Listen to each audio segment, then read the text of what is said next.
Well, my journey in entertainment began in Cameron Village at the corner there of 2nd Avenue, Nurseland, Eastside Road. That is my journey. And that was one of my universities.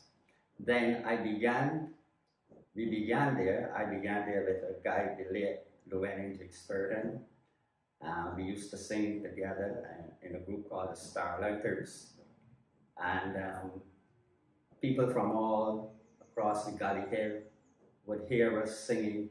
You know, like, when I think back, the island was a little more quiet than now. So when I got big, I asked myself how these people used to hear us from the Gully Hill, which is pretty far from where we used to be singing. And they would come and gather at the corner. And they were like, we used to keep a show there like every night because we loved singing, and after we play cricket in the gap and so on, we would come and we would gather at the corner and we would start our show. Then I sang in the choir at St. Cyprian's Church, where I was soloist there, myself and Luke Curtin too. And then while we are coming from choir practice, we would meet Lou Drayton there on a guy called Mr. Weekes' step. And while we coming across, we singing, you know, while we coming from choir practice, we would be singing. While we singing coming across, we would hear Lou Drayton say, "You better be aware." And I was there, man, he's there waiting for us. And then the three of us would come together and we would start singing and walking across to the main road. We would go to Miss Niles' parlor and get, at that time it was lead pipes there and a martini. And we would go there and get a lead pipe and a martini. I don't know if those lead pipes and martini used to keep the voice good, but we would walk from there and then we would come straight down to the gap again, the 2nd Avenue, and we would start our show there. Then Luke Curtin, he went off to Canada. He went with the BRC, and he was the lead singer with the BRC. And then eventually he went to Canada, and he joined forces with some other groups, and then he went over to the United States of America. And then we decided to say we are the Draytons Two. The Draytons Two, we went from the street corner, we went to the Globe Theatre, which in those days were seen as the Apollo of Barbados. When you perform at the Globe, you know you were right.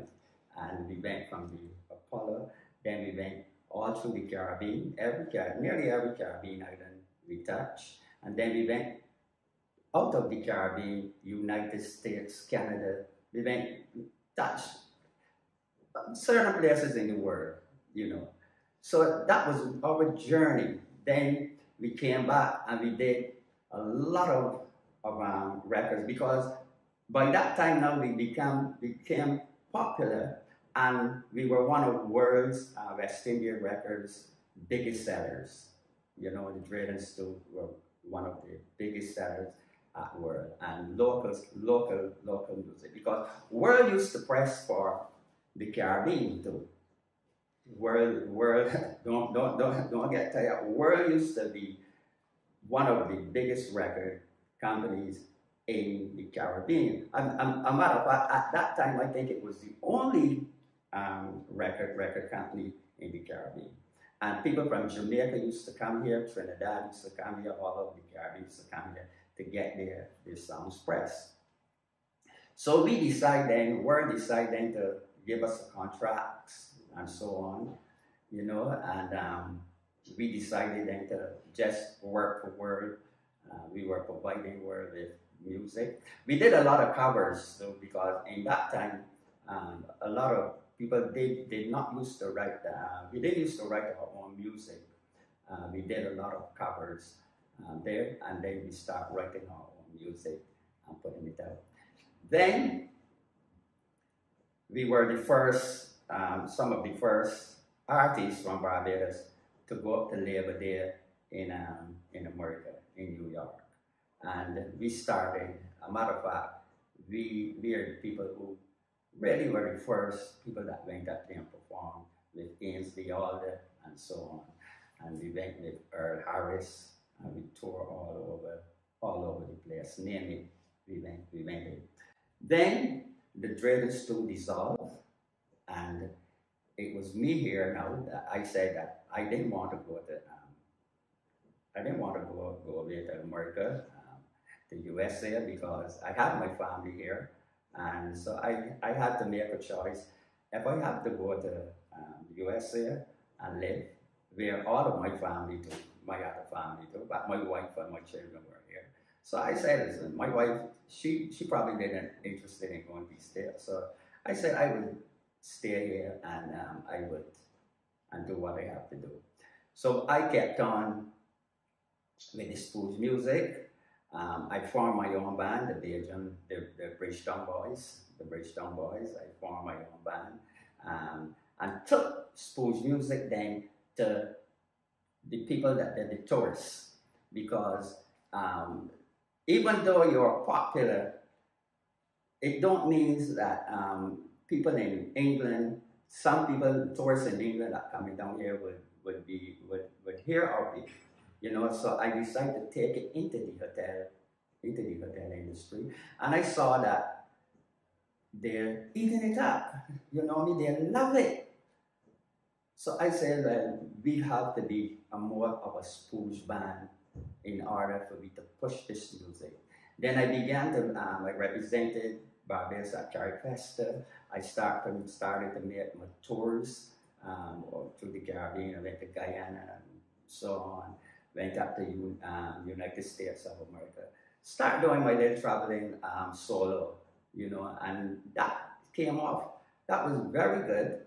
And as I said, my band then, we started just moving from hotel to hotel. And this is where then I started to get prominence there. People coming then when social media got a little more popular, people came over from all over the world and said, well, I heard the Spouge music and I love it and I want to hear it. And surprisingly, they used to come and they come, because I'm still doing it, they would request songs by Mike Thompson, Mike Grosvenor, Tony Rosette. You know, that surprisingly that I didn't know that these people were exposed to this music. You know, so we kept doing it and doing it and doing it, and it is something that I will do for the rest of my life because it's Barbados. I also got into one of the leading shows of Barbados, Mom, This One's For You. It's a very popular show where I honor 11 mothers every year. Well, during the COVID time, we had to stop because, you know, nothing could go on. But I plan to come back to it now. And that has been growing